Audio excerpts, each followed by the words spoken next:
সপ্তম শ্রেণীর ইতিহাস ও সামাজিক বিজ্ঞান বই থেকে বাদ দেয়া হতে পারে আলোচিত শরীফ শরীফার গল্প।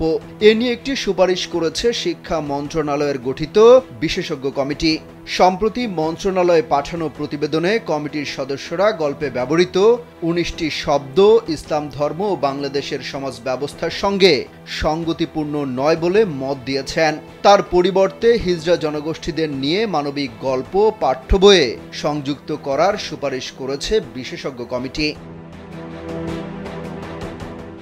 বৃহস্পতিবার রাতে বিশেষজ্ঞ কমিটির একজন সদস্য নাম প্রকাশ না করার শর্তে কালবেলাকে এই তথ্য নিশ্চিত করেছেন। এবার ব্যাংকও আপনার হাতের মুঠোয়। Balance transfer, mobile recharge, bill pay থেকে শুরু করে যা চান সব হবে এক মুহূর্তে। NRBC planet. তিনি বলেন, সপ্তম শ্রেণীর ওই গল্পের ১৯টি শব্দ নিয়ে কমিটির কয়েকজন সদস্য আপত্তি তুলেছেন। কমিটির প্রধান ইসলামী আরবি বিশ্ববিদ্যালয়ের উপাচার্য অধ্যাপক ডক্টর আব্দুর রশিদ কালবেলাকে বলেন, তারা প্রতিবেদন তৈরি করে শিক্ষা মন্ত্রণালয়ে পাঠিয়ে দিয়েছেন। সেখানে কি সুপারিশ করা হয়েছে তা মন্ত্রণালয়ের সংশ্লিষ্টরা বলতে পারবেন।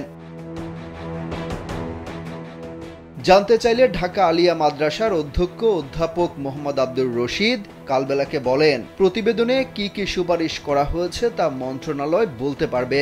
সুপারিশের বিষয়ে তিনি কিছুই বলতে পারবেন না। তবে ইসলামিক ফাউন্ডেশনের গভর্নর মুফতি মাওলানা কফিল উদ্দিন সরকার বলেন, শরীফার গল্পের লাইন বাই লাইন পড়েছেন তিনি। সেখানে কি কি অসঙ্গতি রয়েছে সেগুলো দেখেছেন। এরপর সেখানে কি কি সংশোধনী আনা যায় তার সুপারিশও করেছেন। সরকার এখন বিষয়টি নিয়ে সিদ্ধান্ত নেবে। নতুন শিক্ষাক্রমের সপ্তম শ্রেণীর ইতিহাস ও সামাজিক বিজ্ঞান বইয়ে মানুষে মানুষের সাদৃশ্য ভিন্নতা অধ্যায়ের শরীফার গল্প নামের গল্পটি নিয়ে সমালোচনা শুরু হয়। পরবর্তীতে গত ২৫ জানুয়ারি বিষয়টি পর্যালোচনা করার জন্য উচ্চ পর্যায়ের বিশেষজ্ঞ কমিটি গঠন করে শিক্ষা মন্ত্রণালয়। শিক্ষা গবেষকরা বলছেন, পাঠ্য বইয়ে অসঙ্গতি ও ভুল বেশি হচ্ছে। গাফিলতির সঙ্গে জড়িতদের বিরুদ্ধে ব্যবস্থা নিতে হবে। নতুন শিক্ষাক্রমের মূল্যায়ন পদ্ধতি নিয়েও নানা সমালোচনা হচ্ছে, যা এখনও চূড়ান্ত করতে পারেনি শিক্ষা মন্ত্রণালয়।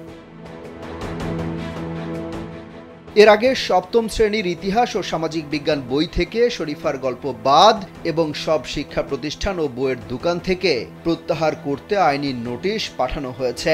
এতে ৩০ দিনের সময় বেঁধে দেওয়া হয়। অমিত হাসান রবিন, কালবেলা।